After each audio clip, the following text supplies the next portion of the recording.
Chris here, and welcome to my channel. In today's video, I'm going to share with you my TBR for the Spoonies Readathon. So this is a month-long readathon hosted by Naomi from Naomi's Bookshelf and Emily from Novel Novels. I will link their channels and announcement videos in the description below. And it is all about focusing on disabilities and mental illness and invisible illnesses and things like that. I would highly suggest watching the announcement videos because they're both going to do a much better job explaining it than I will. But as somebody who's autistic and has several different forms of anxiety, I definitely suffer from an illness that you wouldn't necessarily know about looking at me, and it can be very debilitating. So I really love the idea of this readathon and kind of bringing awareness to all sorts of different kind of illnesses, whether they be physical, mental, ones you can see, ones you can't, etc. So with that being said, let's dive into the prompts. The first book is to read a book by an author who has a disability. And for this, I'm going to read Dead in the Garden by Dahlia Donovan. From what I can tell, Dahlia Donovan is autistic, so definitely has a disability there. I don't know much about this book, but I believe it is a cozy mystery. And I have read another book by Dahlia Donovan and really enjoyed it, so I'm hoping that I enjoy this one as well.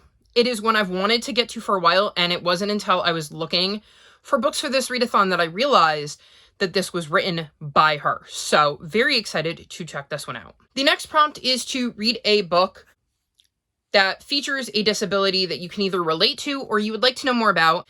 And for this, I'm going to read Pierced Peony by Dahlia Donovan.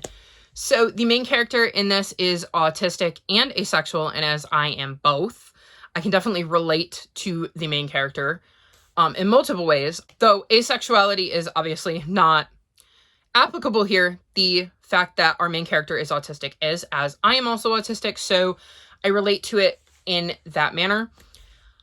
This was the series I was alluding to when I first mentioned Dahlia Donovan, so I'm very excited to dive back into this series, and it is a cozy mystery series, and it is really nice having a protagonist that I can relate to, so very excited to be getting back to that.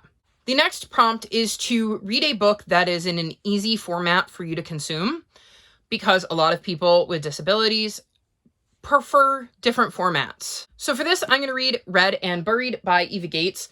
I have the physical book and I will also have the audiobook. And for me, when my anxiety is really bad, which would be my disability, the easiest format for me to read is audiobook and physical book. I struggle with ebooks because they tend to bother my eyes. The light from the device will eventually give me a headache if I'm trying to read. So my preferred method to read is usually an audiobook and a physical book regardless, but when my anxiety is really flaring, this is the best way for me to listen because it engages two different parts of my brain. And if I'm not hearing it, I'm picking it up with my eyes. And if I'm not picking it up with my eyes, I'm hearing it. So I usually manage to take in the entire book when I'm struggling to focus. This is the next book in the Lighthouse Library Mystery Series. And in this, we're following Lucy, who lives in a lighthouse that is housing a library. And she solves mysteries. I don't quite know what she's going to be getting up to in this one. But I'm sure it is going to be quite interesting. And I look forward to seeing Lucy's adventures and trying to solve the mystery with her. The next prompt is to do a bit of self-care. And this doesn't necessarily mean reading. It could mean taking a nap or, vegging out in front of the TV if that is a way you unplug, or doing some stretches, taking a bubble bath, just something you do that involves self-care. And I don't quite know what I'm going to do next month. Maybe a nap. I do like napping. That can really help when I'm extremely anxious because it most of the time makes me take a break from being anxious because I'm sleeping. I don't usually experience anxiety in my dreams unless it's really bad. So maybe a nap, especially if I'm struggling to sleep because of my anxiety, a nap might be needed, but I will figure it out as the month goes because it's all going to depend on how things go and what kind of self-care I need. The next prompt is to recommend a booktuber or bookstagrammer or somebody who posts frequently about books who has a disability. And I'm going to recommend Naomi because she suffers from headaches. And they are obviously a kind of illness that you can't really see. I know there are others, but it's one of those things that I'm thinking about it and I'm like, I can't remember which ones they are because At least for me, I don't look at somebody and associate their mental illness or their physical whatever with them. I'm usually like, oh, they like this book, or they're really fond of that series. I'm more about the books. And I'm in a few Patreons, so it's possible that I know because of Patreon, and it's not something that they've widely put out there. So I don't want to say anybody else, because off the top of my head, I can't figure out who's been open about it and who hasn't. But they're definitely out there. And if you have any recommendations, especially if they kind of jive with the kinds of books I read, because it's a lot harder to watch videos. If all these people read a horror, I'm probably not going to enjoy their content very much because I don't like horror books. But if you know of any booktubers who are suffering from any kind of disabilities, drop them in the comment section below, because I would love to check them out and at least be aware of who's in my community, even if they don't necessarily read stuff I would love to read. The next is to read a comfort read. And for this, I'm going to read Totally Pawstruck by Sophie Ryan. So it's a cozy mystery. It's going to have that cozy vibe. It's a series I've been reading for a while and really love, so it's a comfortable read. I'm very familiar with the world, and it's another one where I'm going to be able to listen to it while reading, which definitely helps. So this is the obvious choice for comfort read. The next prompt is to read a nonfiction book, and for this, I'm going to be reading The Girl Who Thought in Pictures.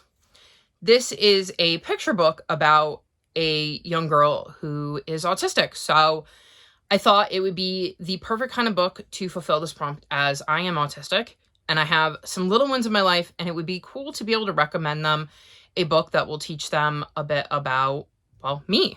I had a few that I was looking at, but this was the first one that came in the library, so that's the one I'm going to choose.